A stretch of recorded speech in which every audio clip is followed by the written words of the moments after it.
So చాలామంది students ఉన్నారు, ఇప్పుడు ఎగ్జామ్స్ రాస్తూ ఉన్నారు, సప్లీలు రాసేవాళ్ళు ఉన్నారు, ఫస్ట్ అటెంప్ట్లో పాస్ అయ్యేవాళ్ళు ఉన్నారు.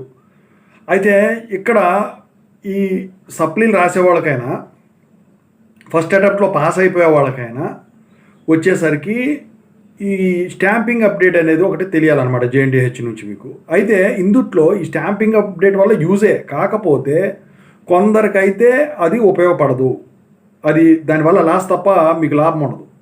అదేంటో చెప్తాను. ముందుగా అయితే ఇంతవరకు ఈ ఛానల్ సబ్స్క్రైబ్ చేసుకుని వాళ్ళు సబ్స్క్రైబ్ చేసుకోండి, వీడియోని లైక్ చేయండి, షేర్ చేయండి.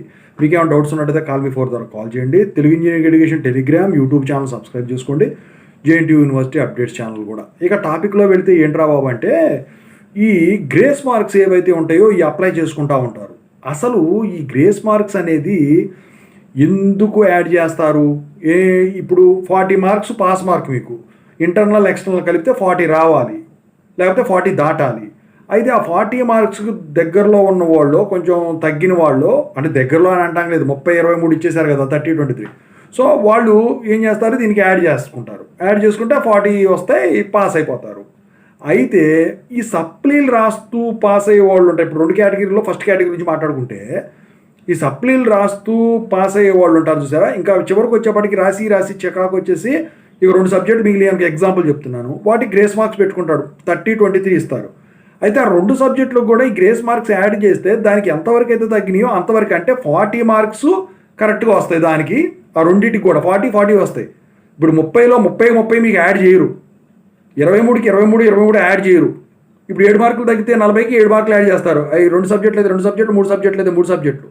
సో 40 వస్తాయి. అయితే ఈ సప్లీ రాసిన వాళ్ళకి గ్రేస్ మార్క్స్ అడ్వాంటేజ్ అంటే సప్లీ కట్టే పని ఉండదు, ఎక్కువసార్లు రాస్తారు కాబట్టి వీళ్ళు క్వశ్చన్ పేపర్లో ఆ సబ్జెక్ట్ మీద నాలెడ్జ్ పెంచుకొని కాపీలు చేసి ఏదో ఒకటి, అన్ని సార్లు స్ట్రిక్ట్గా ఉండదు కదా, చేసి 60% దాటిచ్చేసుకుంటారు, డ్రాపులు పెట్టుకొని సప్లీ రాసి పాస్ అయ్యేవాళ్ళు.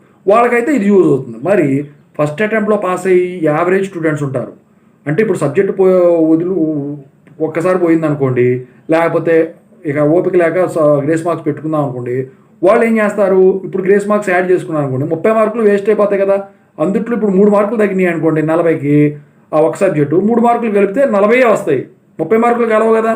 దీనివల్ల ఏమవుతుంది, నీకు 100కి 60 మార్కులు దాటితే ఫస్ట్ క్లాసు, ఆ ఫస్ట్ క్లాస్ రాకుండా 50, 57, 58 బార్డర్లో ఉండే వాళ్ళకి లాస్ అవుతారు. మీరు ఫస్ట్ అటెంప్ట్లో పాస్ అయినా ఒకటే, ఇట్లా మీరు మిగతా వాళ్ళు సప్లీలు రాసి పాస్ అయిన వాళ్ళు అయినా ఒకటే, కాకపోతే వాళ్ళే ఒక స్టెప్ మీకన్నా ముందు ఉన్నట్టు లెక్క అనమాట. సినిమా డైలాగ్ ఉంటుంది, ఎప్పుడు వచ్చేది కాదు బుల్లెట్ దిగిందా లేదా అని, ఆ టైప్లో ఉంటుంది అనమాట. ముందు ఎవడు వచ్చాడం కాదు, పని ఎవడు ముందు పూర్తి చేశాడు, సక్సెస్ ఎవడయ్యాడు అన్నది. అంటే ఇప్పుడు ఫస్ట్ క్లాస్ లేనిది ఎవరో దేకరు కదా, నువ్వు ఫస్ట్ అటెంప్ట్లో పాస్ అయినా ఫస్ట్ క్లాస్ లేని దానికి ఎందుకు ఉపయోగం? సో అలాంటి వాళ్ళకు ఈ స్టాంపింగ్ అప్డేట్, అంటే 40 మార్కులు స్టాంప్ అంటాం అనమాట, పాస్ మార్కులు కాబట్టి స్టాంప్ వేస్తుంది కాబట్టి జేఎన్టీహెచ్ స్టాంప్ మార్కులు వేస్తాయి కాబట్టి ఈ స్టాంపింగ్ మార్కులు అనేవి మీకు ఉపయోగపడవు.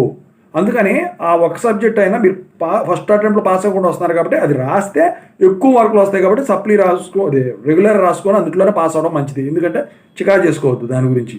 ఇది చెప్దామనే ఈ వీడియో చేయడం అయితే జరిగింది. సప్లీ వాళ్ళంటే వాళ్ళకి ఇక రాసి తీసుకొస్తుంది కాబట్టి ఇది ఉండదు అనమాట. ఓకేనా? సో ఇది మీకు అర్థమైందని నేను అనుకుంటా.